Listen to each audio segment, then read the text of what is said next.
3, 2, 1.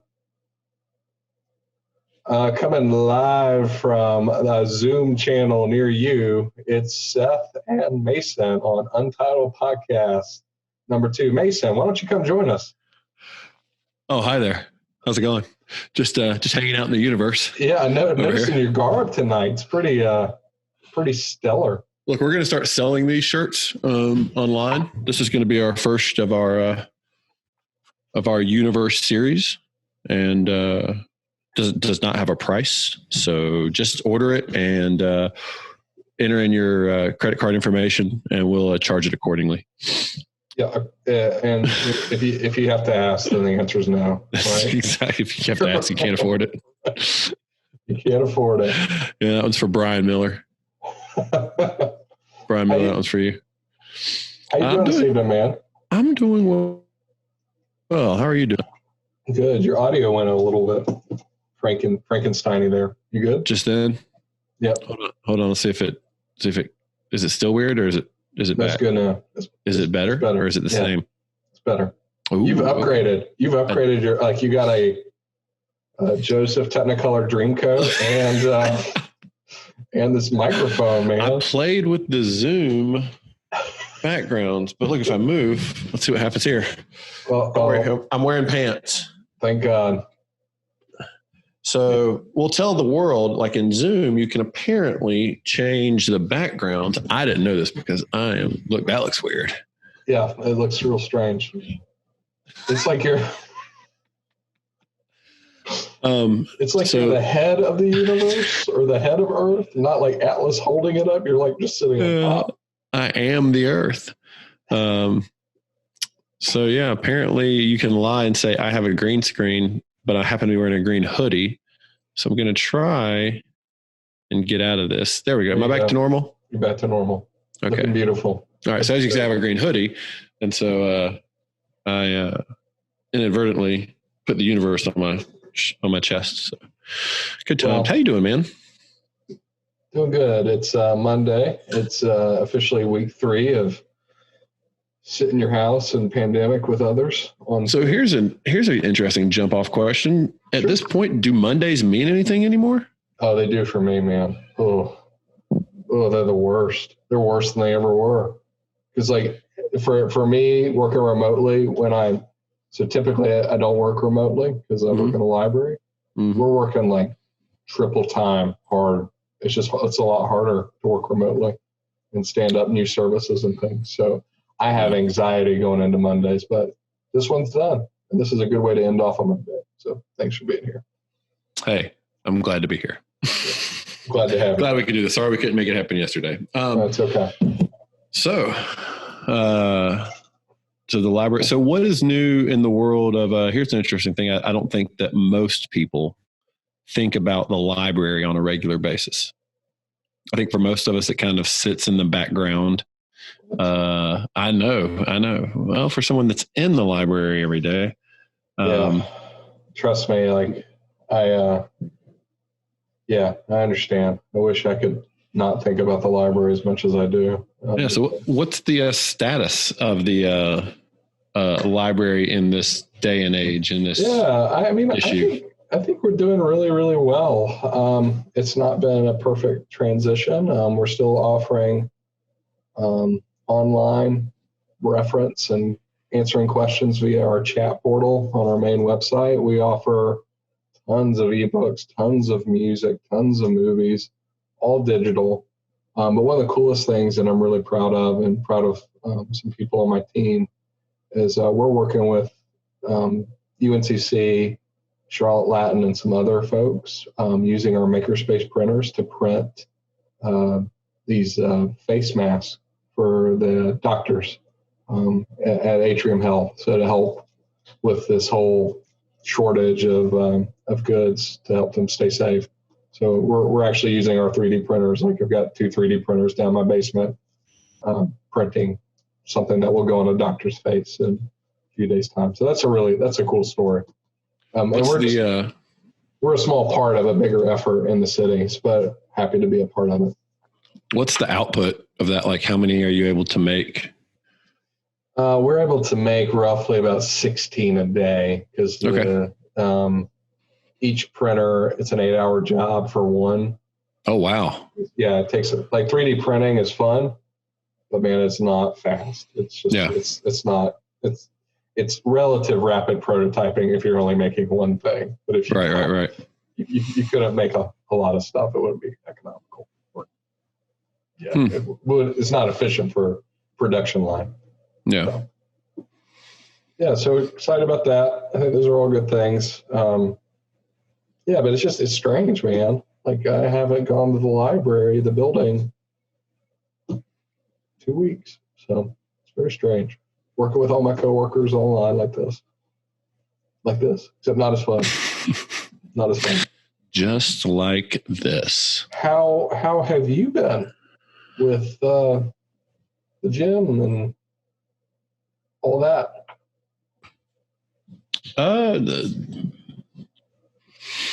The same. I've got a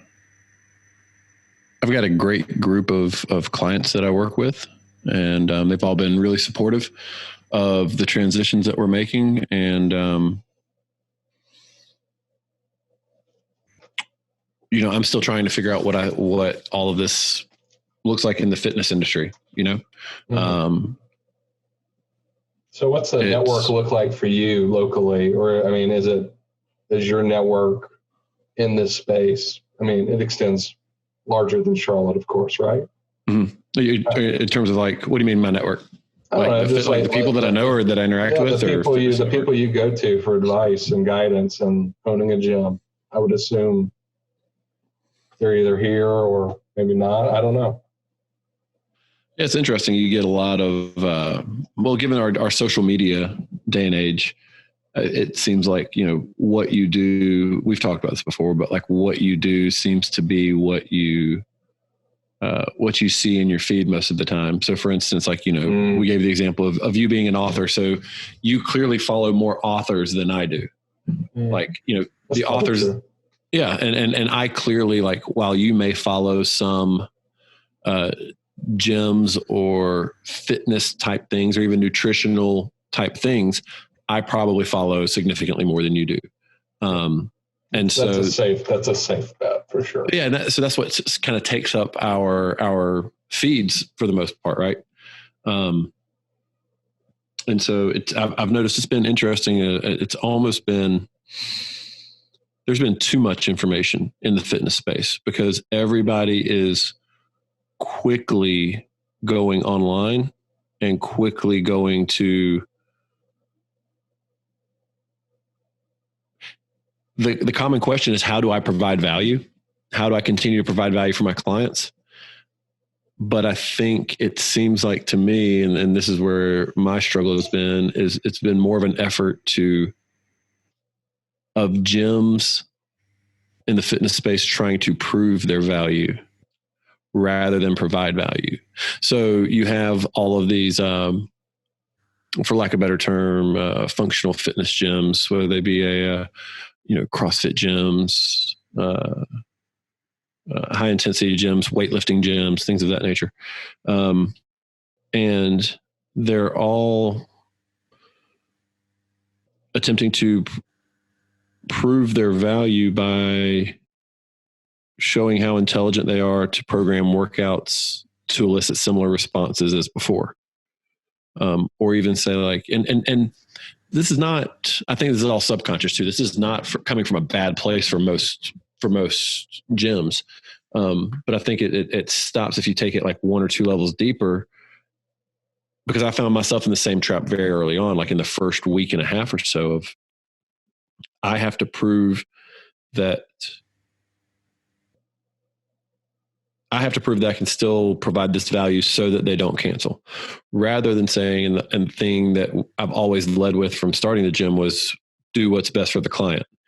Even if do what's best for the client when they come in to see me is to say you probably need to train somewhere else. Mm-hmm. If somebody comes to my gym and they want to be an Olympic weightlifter, mm-hmm. Well, can I train them in Olympic weightlifting? Sure. I've got the knowledge. I've got the eye. I can make them a better Olympic weightlifter, but I know 3 gyms off the top of my head within a 2-mile radius of my gym that would do a significantly better job. So to do what's best for that client is to not take their money and send them to another gym. Sure. And so that's always kind of been how I've operated. And, in the first week and a half, I found myself panicking and feeling the need to prove myself rather than really look and say, do what's best for the client. So when you say, like, all of a sudden I can't, we're trying to figure out this new normal.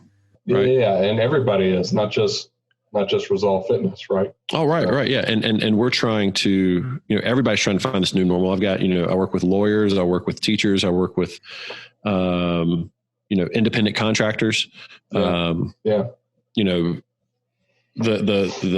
work with doctors, the whole, gamut of population, and all of them are having trouble finding time to consistently train.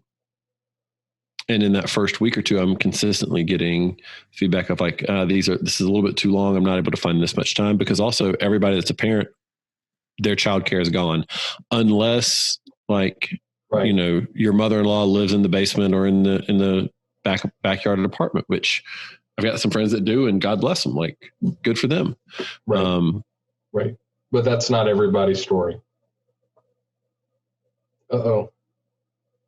I think Mason froze. Mason, you be frozen.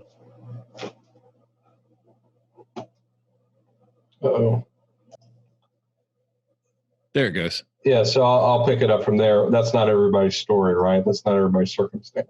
Yeah, no, where I was going with that was just simply that everybody's life has changed, and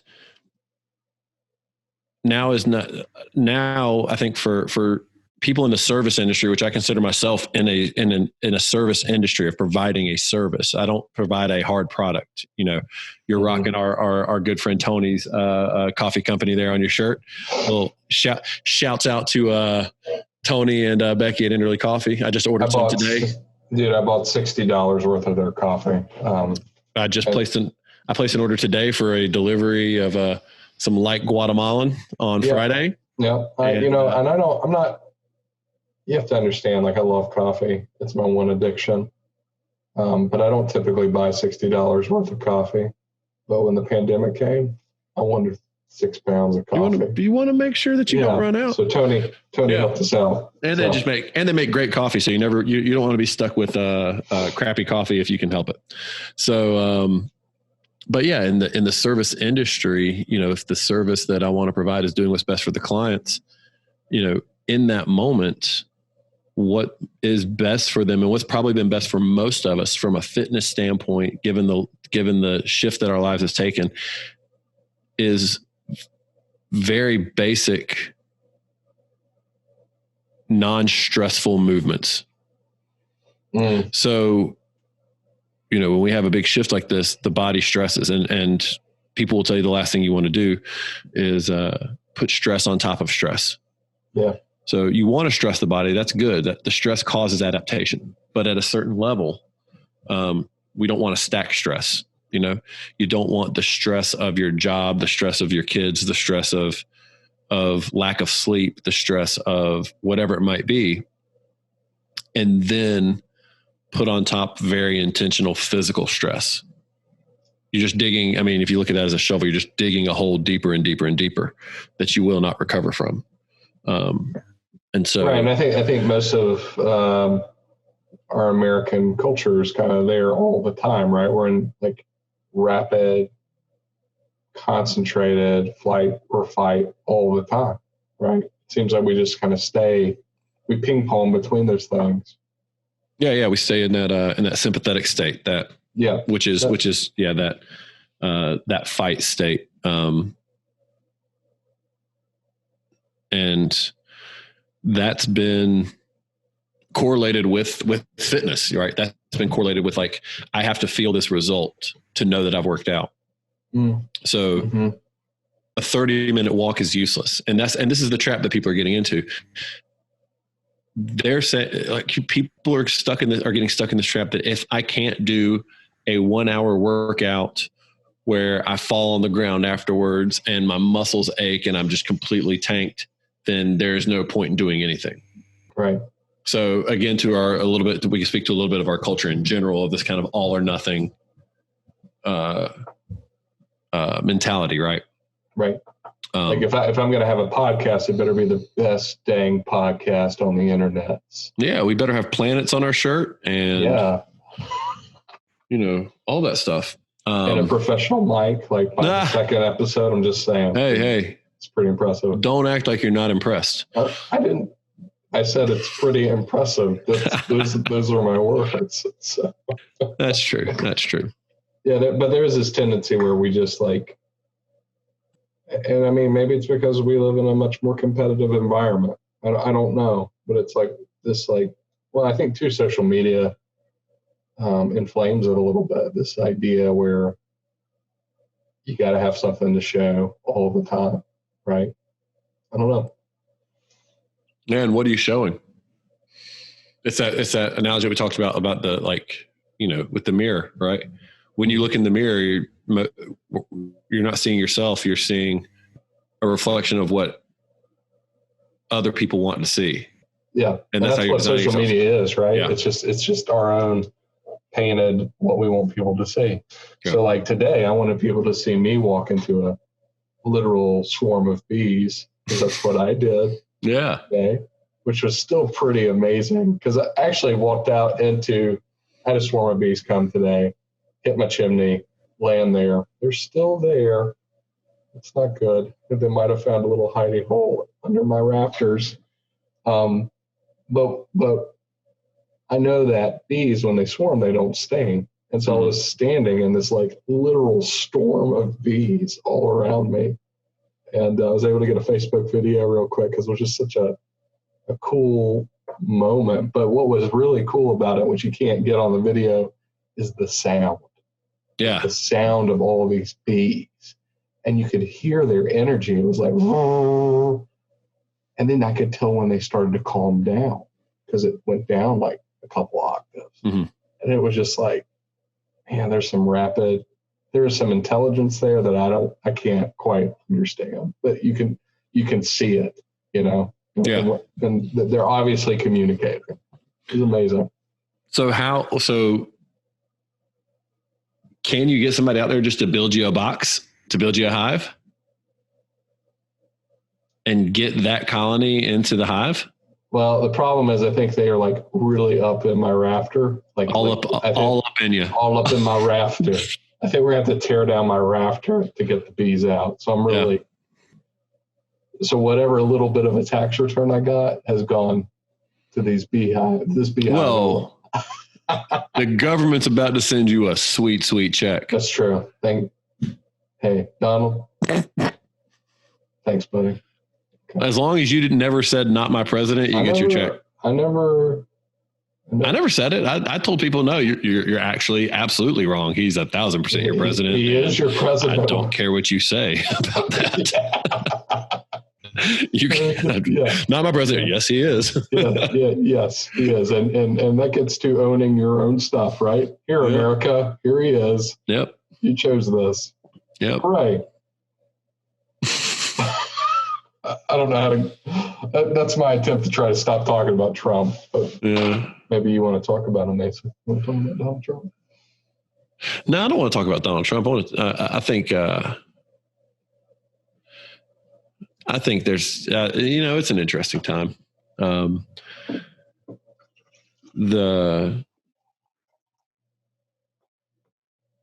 I heard, I was listening to a podcast today and they were talking about the healthcare system and kind of how some of this is exposing some of the issues that may exist in our system where, and I'd love to get your insight on this. So obviously we have a healthcare system that predominantly is the gate to healthcare is employment. Yes, that's true. The gate to healthcare in our country for a majority of people is employment. right? When you have 70 some odd % of Americans that live paycheck to paycheck. So you don't have a lot of the majority of people are not independently wealthy and just kind of kicking back with their feet up and paying for private health insurance. Right. And so when you're dependent on employment for healthcare, well, now a lot of people just went into unemployment. And no. Why did that? A lot of people, dude. 3 million people. So 3 million people last week filed for unemployment, right? Which means if they're not employed, they don't have health care. But why?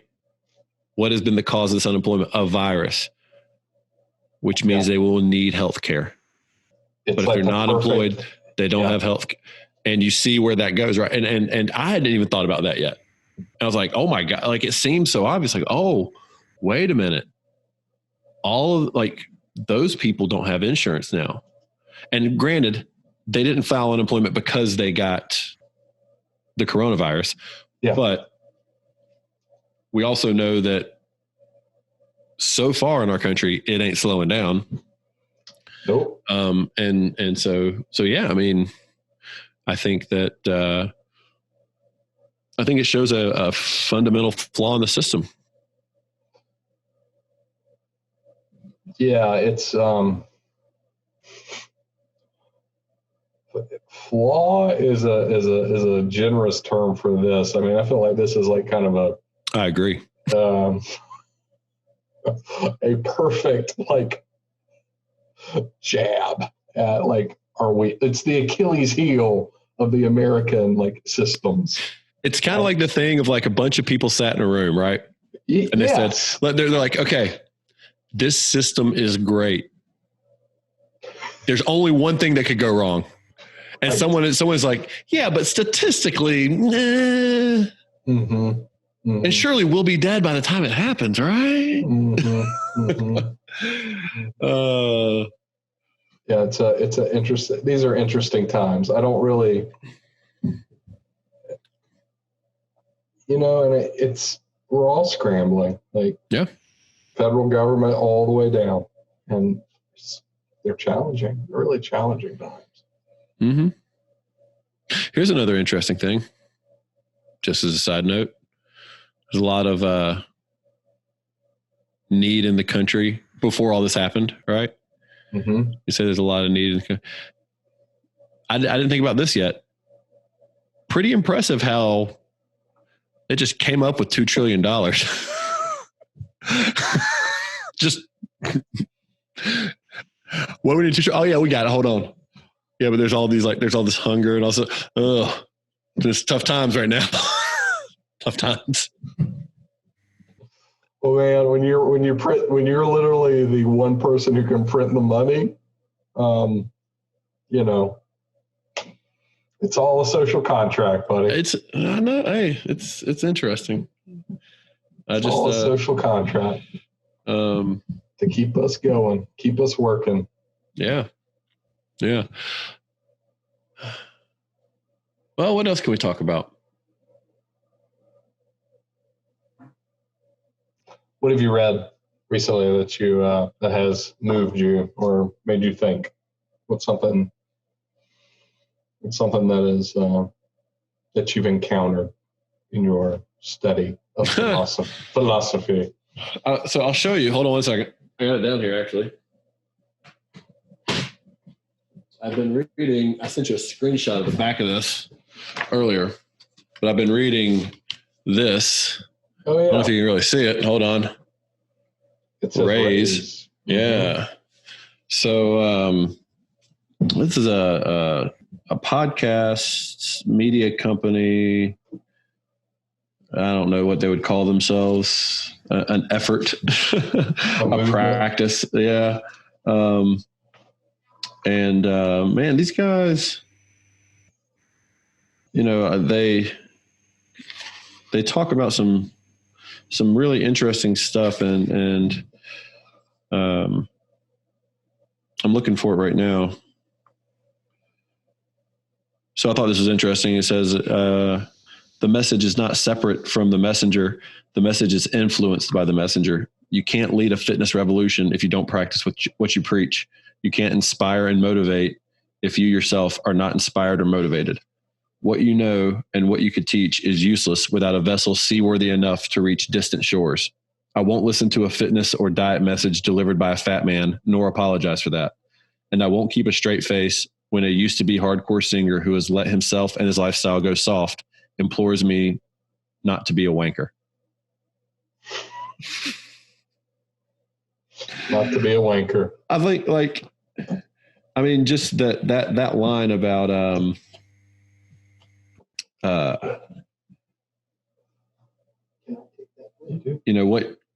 what you know and what you could teach is useless without a vessel seaworthy enough to reach distant shores. That's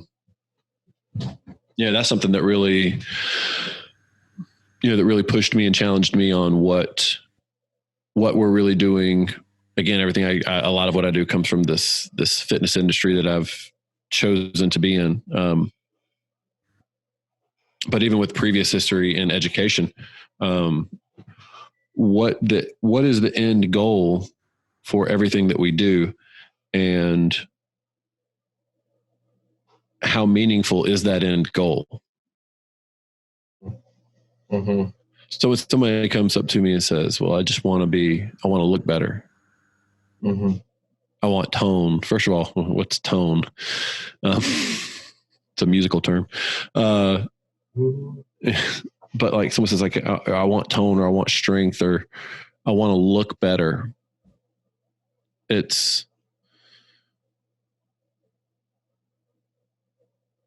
I think that there's not a lot of, like, I have a hard time getting inspired by that. I have a hard time getting inspired by before and after pictures a lot of times. Okay, so how many people have rolled up in your gym, though, just to play devil's advocate? Oh, sure. And said, here's what I want. And then you've been inspired. Just saying. Just ask them. Not that you can share, but maybe you can,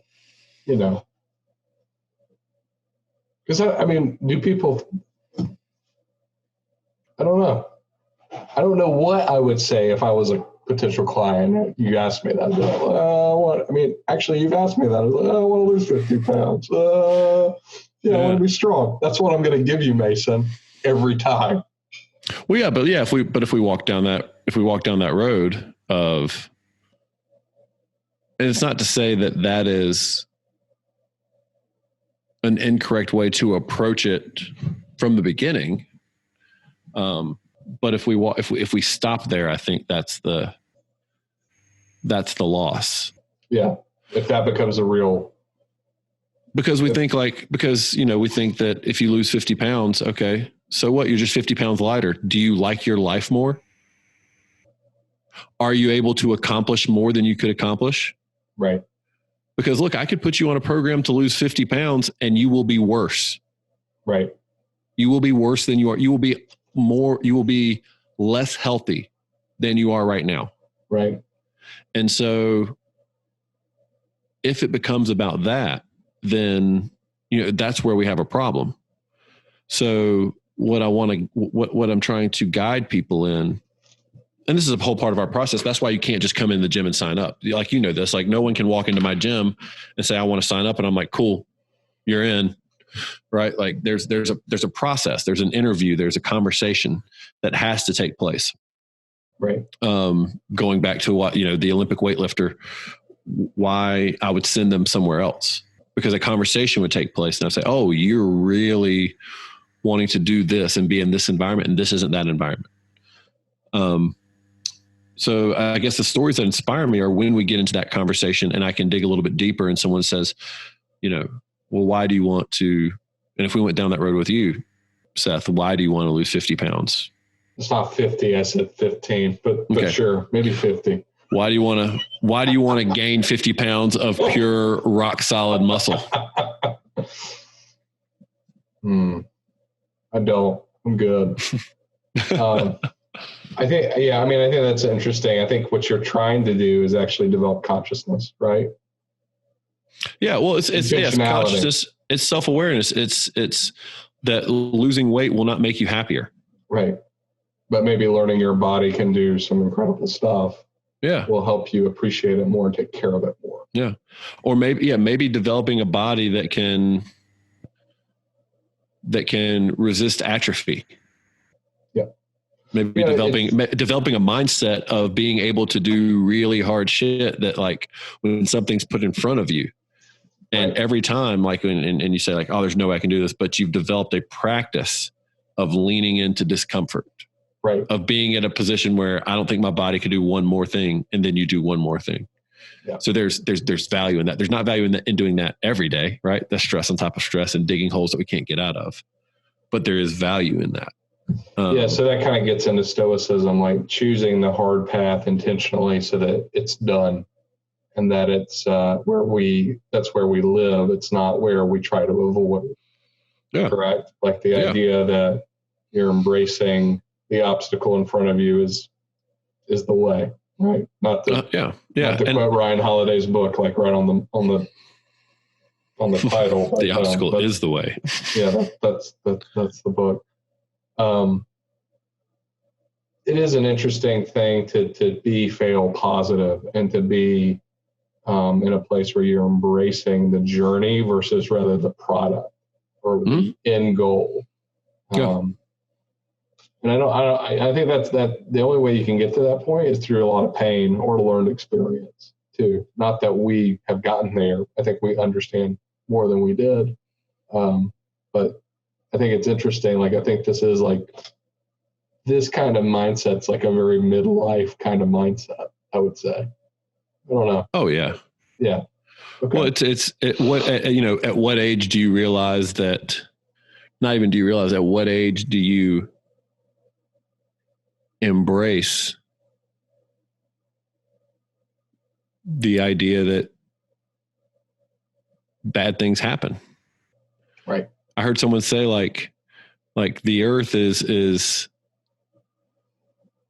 like the earth and nature like is constantly trying to kill us. Like we are Exhibit A. I mean, we are if you kind of look at it, like at this point, like we're not doing the earth any favors, right? So could we be looked at as a virus to the earth? It's just like Independence Day, man. And so it's you know, I don't know where I was going with that. I'm sure it was somewhere great, but there's we were talking about consciousness, and that really brought up something in me. Is like, oh yeah, we were talking about second half of life. Yeah, at what age do you realize that bad things happen, that you can't completely avoid it, and so you almost embrace it? Yeah. You embrace this idea that like, oh, this is going to be hard and not everything's going to work and not everything's going to succeed. And on our best days, I mean, I think we both have had some bad things happen where when you're in it, it is not fun. There's no philosophy about it.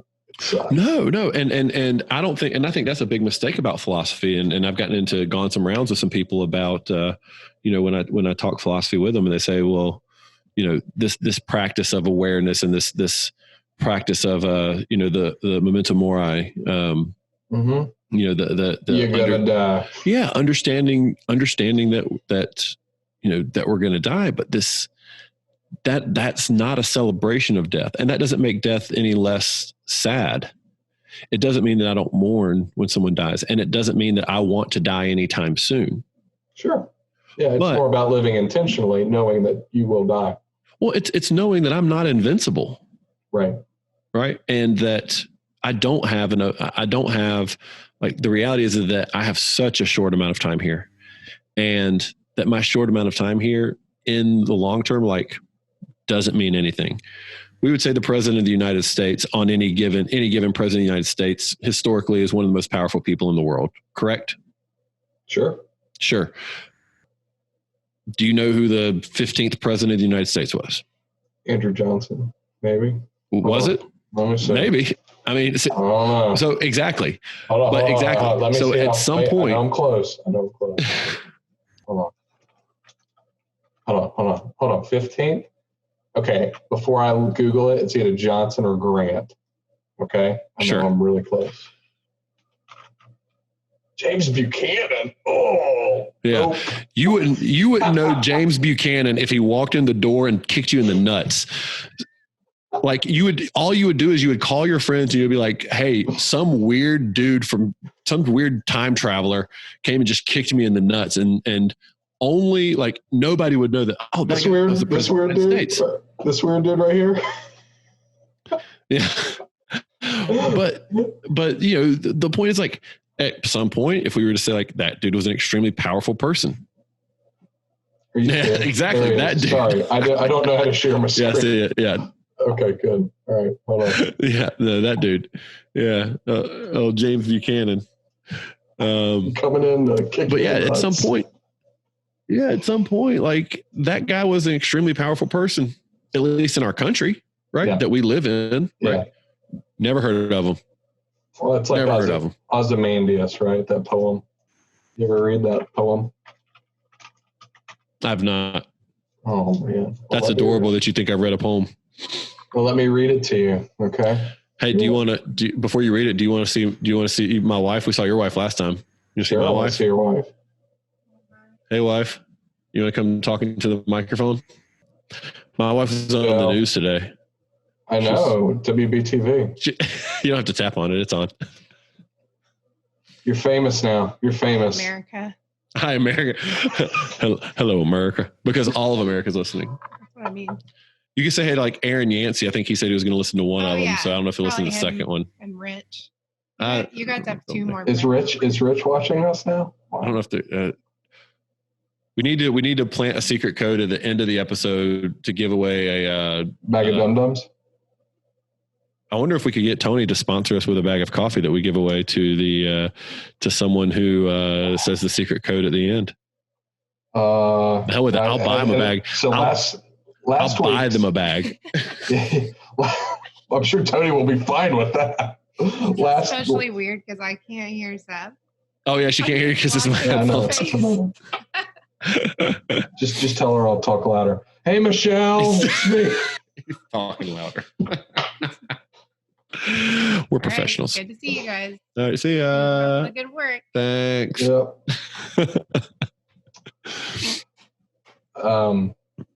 I'm not going to read Ozymandias, but maybe we can put that in the show notes. That's what really cool podcast people say.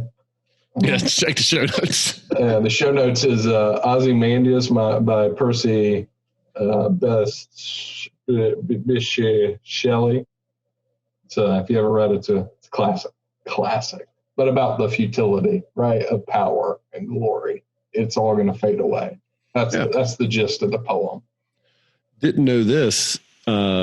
Famous, one of my clearly favorite Stoics, and probably one of the most famous Stoics, Marcus Aurelius, died in a pandemic. Yeah, exactly. Yep. Well, and let's hope we don't mirror him in that. Let's try not to do that. Yeah. Just saying. I'm just saying. Yeah, he was Emperor of Rome, which was kind of a big deal. Kind of a big deal. Can you name 3 more emperors of Rome? Julius Caesar, Augustus Caesar. Pompey was a pretty big deal. Yeah, it was a little cheat. Hold on. That's like naming George Bush and George Bush Jr. Constantine. I mean, Constantine counts. Nero. There you go. There's 4. Good. I mean, they're doing better than most of us, right? Yeah. So. Yep. Nero was bad. Constantine made Christianity the official religion. I don't know what Augustus Caesar did, and Julius Caesar got stabbed. So there you go. They all met the same fate. Oh, wait. I'm sorry. Augustus and Julius, they have a salad named after them. So there you go. Salad can only be named after one of them. That's right. The other one was just on the bandwagon, was just riding the coattails. Yeah, you got a Caesar salad, and then you got like these like other salads, like French or Russian. I'm thinking dressing now. Never mind. I'm going to get out of this. I don't think there's a French salad. Yeah. I think you missed. Dressing. It's a good try. You can edit that out. I will. Leave it in. I'm going to keep the salad comment. That is true. We're authentic here.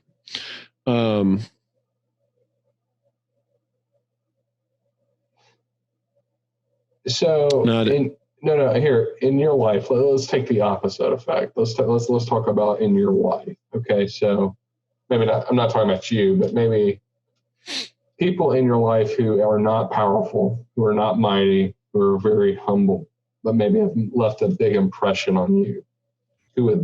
Who's a handful of folks in your life that mean the world to you?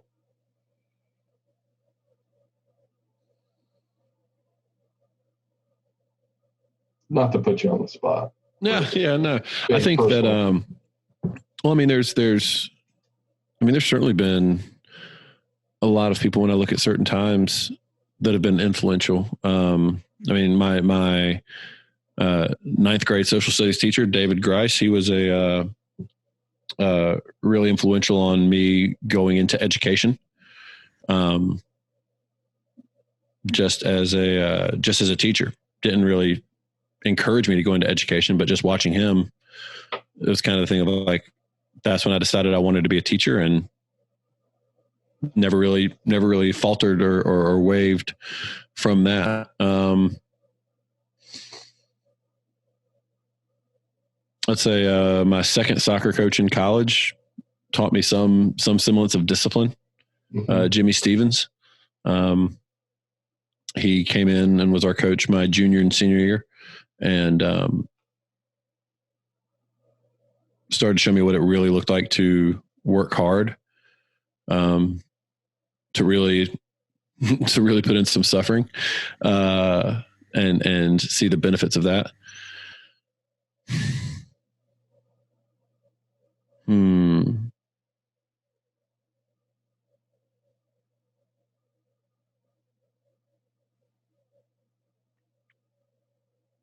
I mean, gosh, I feel like everybody that I've ever, I feel like just about anybody that I go have a cup of coffee with, I end up being somewhat kind of influenced by. Mm-hmm. Maybe anybody that I have 2 cups of coffee with. The first cup of coffee is just like figuring out if they have anything to say, or if we have anything to say to each other. Yeah, I hear you. Those two, really stand out. And then obviously, Rich, but like, oh yeah, great guy. I mean, Rich Robles is probably one of the best human beings on the face of the planet. And so, yeah, he would definitely be one. And then, obviously you and Brandon Wong have been influential in some of the conversations and perception, or not perceptions, but like perspectives that I have. Sure. Even in learning how to be able to sit around a table with friends that see things through different lenses.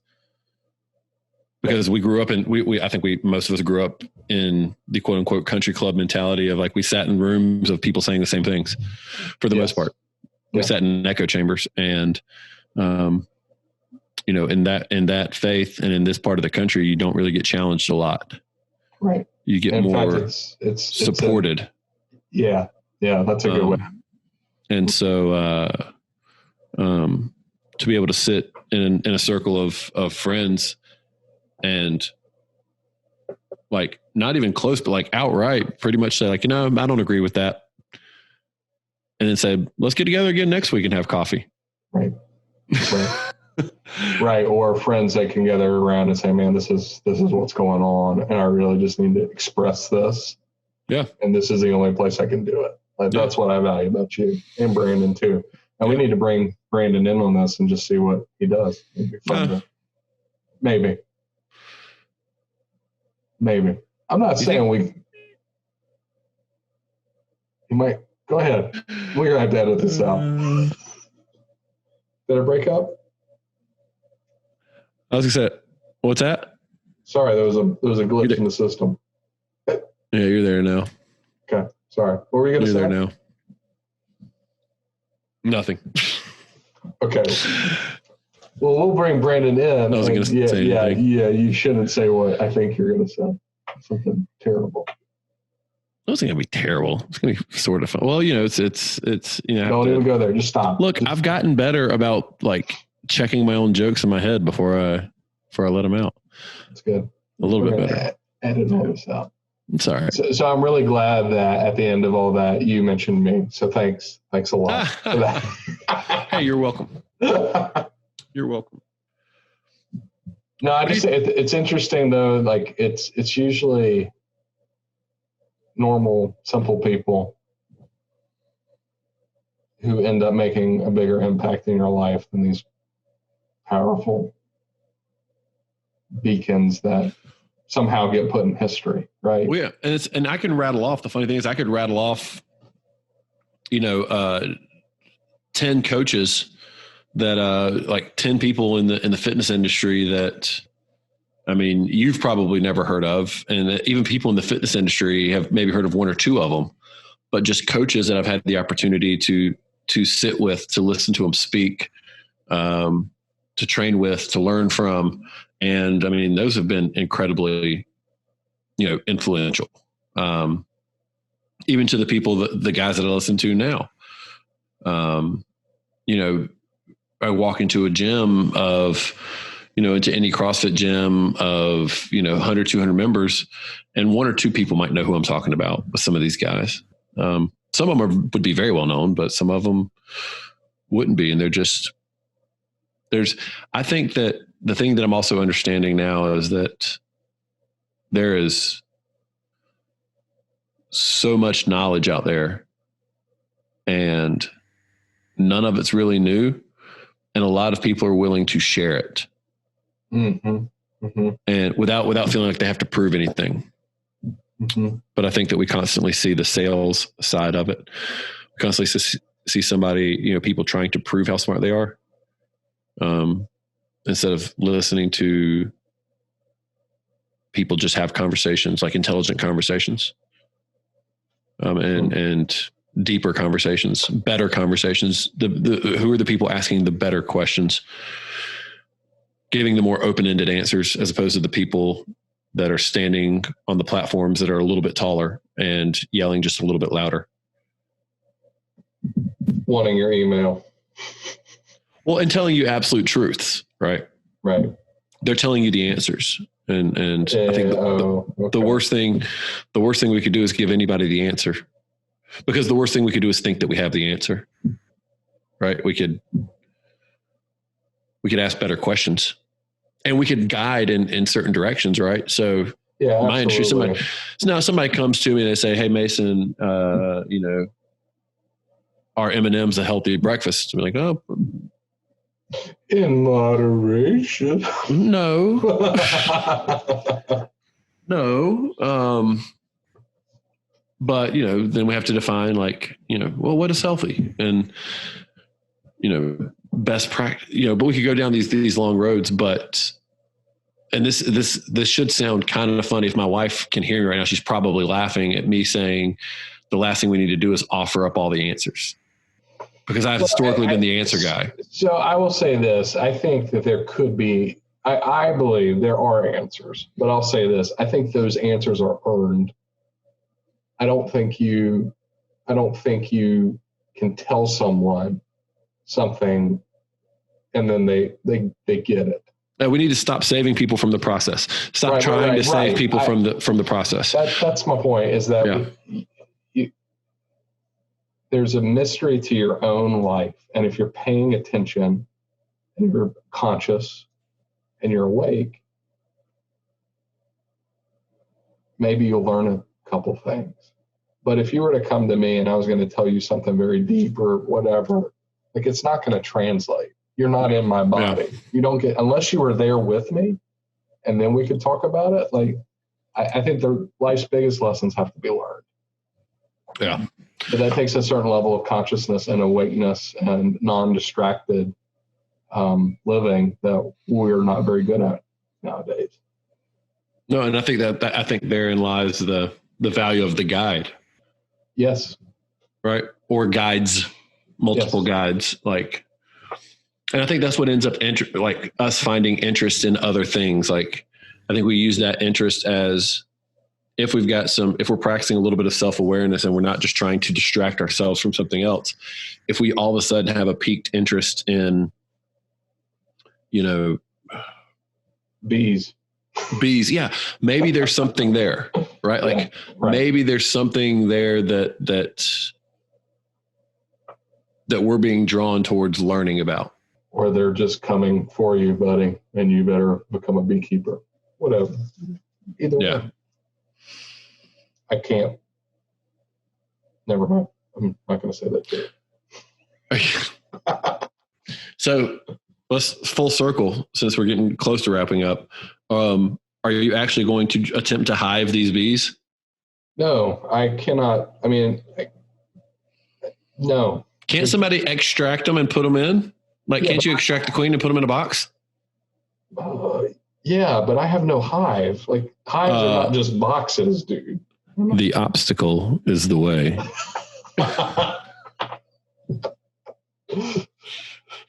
I have no hive.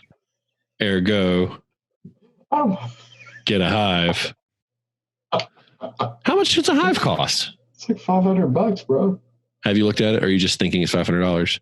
No, it's, I mean, like a nice hive.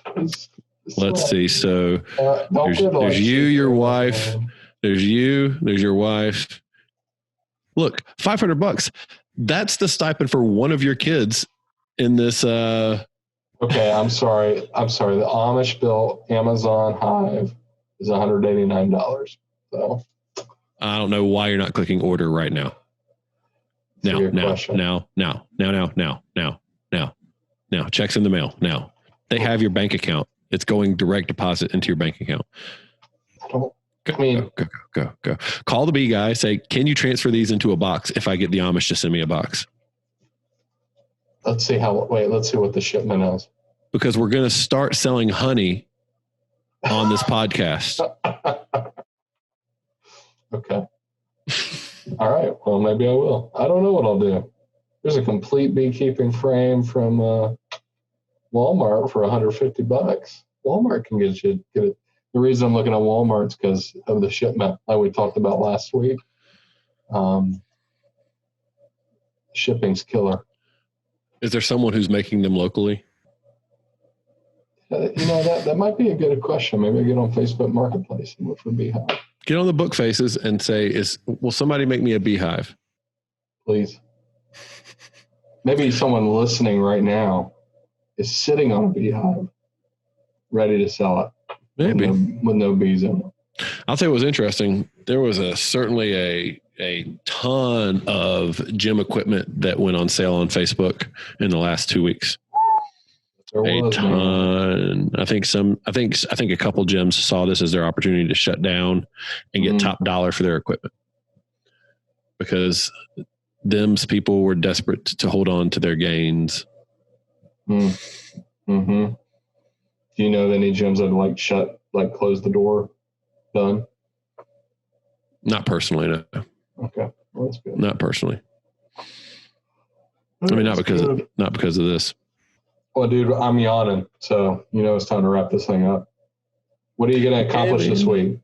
What am I going to accomplish this week? Mm-hmm. How many walks are you going to go with Stone? Oh, I go on like 4 walks a day now.